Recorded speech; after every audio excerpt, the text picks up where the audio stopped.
네, 20대인 피해 여성. 그녀는 연신 제사를 쥐어뜯고 여자로 보이기 싫다며 가위로 자신의 머리카락을 마구 잘랐습니다. 스스로 목숨을 끊으려고 한 적도 수차례.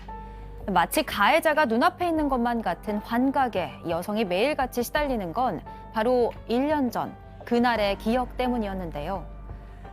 피해자는 지난해 1월 SNS를 통해 알게 된 10대 남학생에게 공원 화장실에서 성폭행을 당했습니다. 범행 직후 피를 흘리는 피해자에게 가해 학생은 이런 말을 남겼습니다. 온라인 수업을 들으러 가야 한다. 피해자가 바라는 건 가해 학생이 죗값을 치르는 것뿐이었는데요. 하지만 가해 학생이 어떻게 됐냐는 물음에 피해자의 가족들은 아무 말도 하지 못하고 벙어리 냉가슴만 앓고 있는 상황입니다. 과연 가해 학생은 합당한 처벌을 받은 걸까요? 백 기자, 그러니까 결국 시작은 10대 동년배 남학생에게 이제 성폭행을 당한 그 충격 때문이었군요. 동년배는 아닙니다. 지난해 1월에 있었던 일인데 한 10대입니다. SNS를 통해서 알게 됐는데 상대 여성이 지적 장애 여성이었는데 20대입니다. 공원에서 화장실로 데려가서 성폭행을 합니다. 피해자가 피를 흘리면서 쓰러져 있었는데 그대로 방치하고 떠났습니다. 그러면서 한 날이 온라인 수업을 들으러 가야 한다 이렇게 얘기했다고 합니다. 와, 소장님, 이거는 그러니까 그렇잖아요. 그러니까 피해자가 환각에 시달리고 그 트라우마로 그러니까 내가 여성이기 때문에 이런 수치스러운 일을 당했으니까 여자처럼 보이면 안 돼 하면서 자기 머리를 막 이렇게 자르고. 와우, 이거 정말 네. 후유증이 심각한데요. 네, 되게 속상하죠. 그러니까 이 여성의 지금 증상을 봤을 때 외상후 스트레스 장애 있고 환각 있고 자기 신체 학대 있고요. 자살 시도까지 있다라고 하고 있잖아요. 예. 이것을 봤을 때 그날의 공포가 얼마나 심각했고 충격적이었을지 저희는 그 상황은 못 봤잖아요. 근데 본 듯한 예상이 가능하죠. 그러니까 성폭행을 했어도 얼마나 공격적으로 가학적으로 이렇게 이 여성을 괴롭혔는지 그런 언어라던가 행동이 굉장히 심했을 것이다. 그러니까 이 여성이 저는 지적장애를 앓고 있다는 이 지적장애를 있다라는 것을 이 남학생이 알았을 거라고 생각을 해요. 그래서 맨 처음부터 그런 어떤 지적인 뭐 IQ가 70 이하를 지적장애라고 우리가 얘기를 하니까 뭐 한 50이나 뭐 60 정도 됐을 때 내가 이렇게 해도 잘 못 알아들을 수도 있고 기억하지 못할 수도 있고 내 이런 범죄가 감춰질 수도 있다라고 그랬겠죠. 생각을 했을 수도 있고 그래서 전혀 배려하지 않았고 그게 트라우마로 남았을 거라고 생각해서 참 안타깝습니다. 알겠습니다. 근데 더 황당한 상황은 지금부터입니다. 체크포인트 짚어보죠. 18세 소년입니다. 자, 일단 18세면 촉법 아닙니다. 변호사님. 자, 네. 처벌 받아야죠. 제대로. 받아야죠. 지금 뭐 촉법소년 얘기가 나오는 게 이제 14세 미만일 때 이거 어떻게 할 것이냐이긴 한데 18세면 14살 넘었기 때문에 그리고 요즘 18살이면 뭐 성인의 체력과 이 어떤 상태를 가지고 있죠. 검찰에서도 이거 굉장히 죄질이 좋지 않다라고 봐서 징역 6년. 이것도 아마 시청자분들은 6년 구형했어? 검찰 왜 이렇게 작게 구형했어? 라고 했을 건데 형사재판부에서 이게 좀 죄질이 좋지 않긴 한데 나이도 아직은 어리고 이 범죄 경력도 없어서 내가 재판할 사건이 아니다. 소년보호 재판으로 보내겠다라고 형사재판부에서 송치를 내버렸습니다. 아니, 지금 그냥 일반 법원에서 소년 보호 재판으로 보낸다. 이건 무슨 의미인가요? 사실 되게 이해 안 되는 부분이에요. 물론 뭐 판사님은 내용을 잘 판단했겠다라고 생각은 들지만 어떤 건가 하면 지금 강간치상 사건이잖아요. 그럼 검사가 딱 사건을 봤어요. 18세니까. 딱 보고 이게 굉장히 중요한 사건이에요. 그래서 형사사건으로 빡 넘겼어요. 그러면 형사법원이 재판을 막 진행을 하는 거예요. 근데 판사님이 딱 보더니 얘 과거에 전과 없네? 이거 굳이 형사처벌 징역 6년?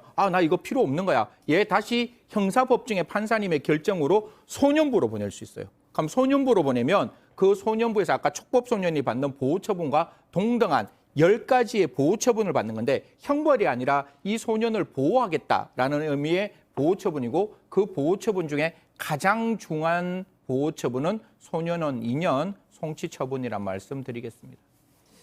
아니, 그러면은 그 전과 기록이 안 남는 겁니까? 그렇죠. 만약에 소년부로 보내면 소년부 사건 아까 말씀드렸잖아요. 소년을 보호하기 위한 사건인 것이고 소년부 보호 사건의 그 소년법 내용을 안을 다 들여다보면 소년부로 보내는 것은 첫 번째 뭔가 하면 결과의 불법이 다 없어져야 되는 거예요. 피해자가 회복이 되고 그 피해자 입장에서도 이 가해자를 처벌하지 마라 그러고 모든 영역에서 이 가해자와 피해자는 완벽하게 해결됐음에도 불구하고 그 내용 자체가 불법에서 보호 처분 정도는 받아야 된다는 건데 지금 제가 이 사건 개인적으로도 알고 있는 사건인데 피해자는 엄벌을 요구하고 있는 사건이거든요. 근데 소년범으로 사건을 보내면 그 소년부는 아까 제가 말씀드렸다시피 오로지 가해 청소년에게 중심이 맞추어져 있기 때문에 소년부로 보냈을 때 그 피해자 입장에서는 이 소년이 어떻게 보호 처분을 받았는 것조차도 알 수 없는 상황.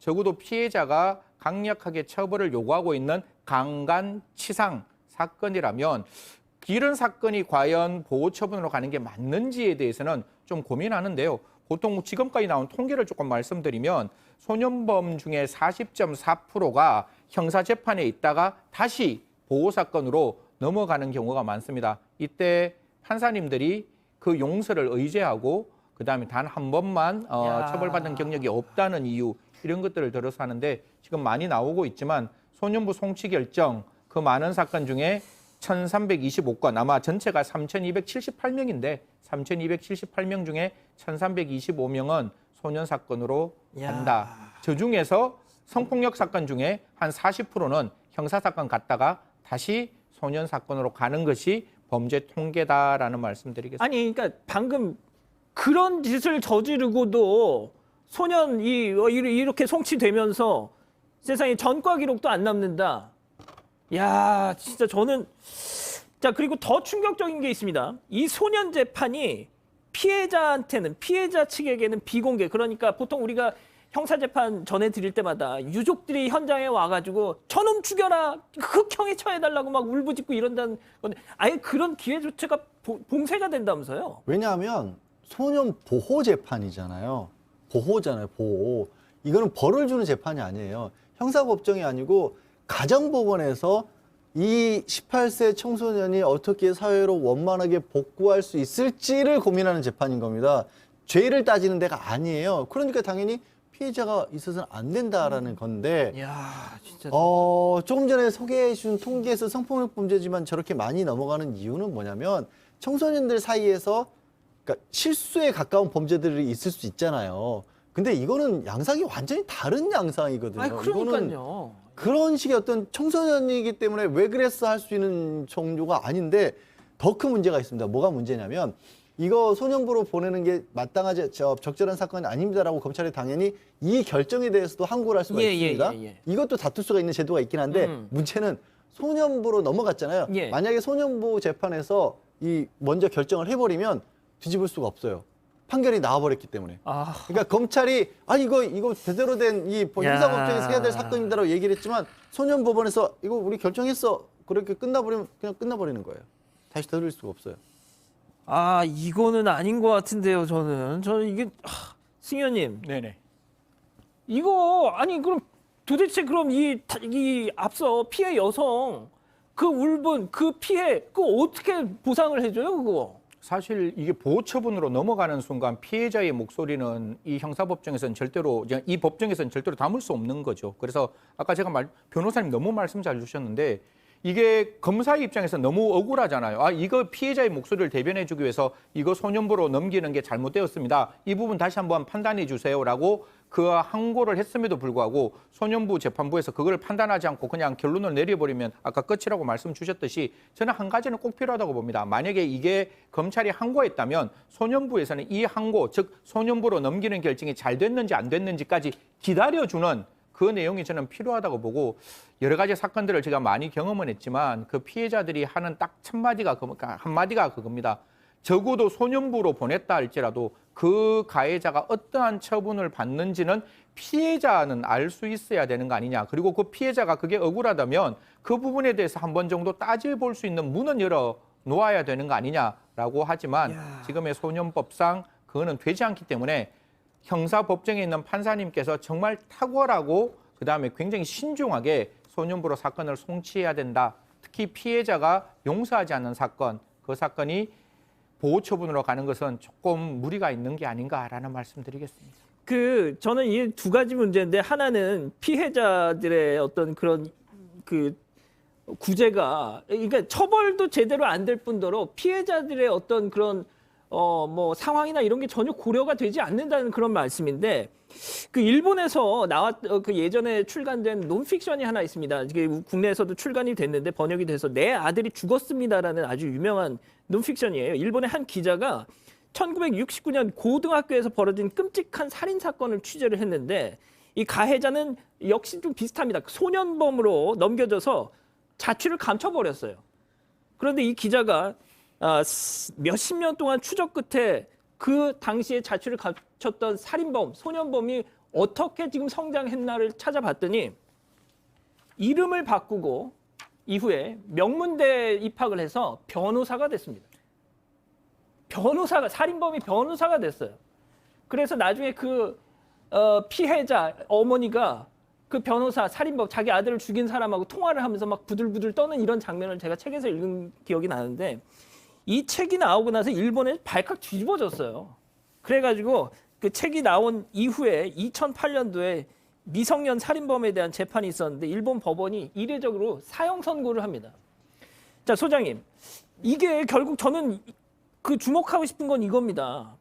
아니, 피해자들은 어떻게 재판이 진행되는지도 모르고 그냥 눈을 가리는 거예요. 세상에 이런 법이 어딨어. 네, 그렇습니다. 그래서 오늘 우리가 다룬 이 지적장애 있는 이 친구도 만약에 이 상황을 이 친구가 이 20대 여성이 알게 되면 아마 계속해서 자기를 더 괴롭힐 거라는 거예요. 그러니까 피해를 당한 것만으로도 트라우마가 있고 환각에 시달리고 고통스러운데 그 죄를 저지은 사람이 어떤 벌을 받는지를 알 길이 없다. 이것은 그 어떤 공포와 두려움과 미움과 이런 것들이 또 자기 자신한테 돌아오는 영향을 주기 때문에 저는 이 2배, 3배의 고통을 피해자는 2배, 3배의 고통을 받고 가해자는 훨씬 더 쉬운 방법으로 빠져나갈 수 있는 그런 법이 아닌가라는 생각이 드네요.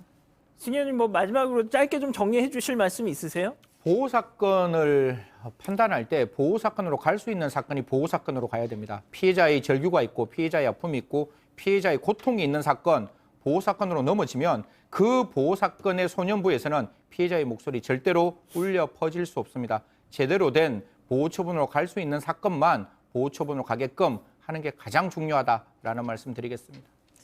어떤 결과가 내려질지 저희도 계속해서 좀 지켜보겠습니다.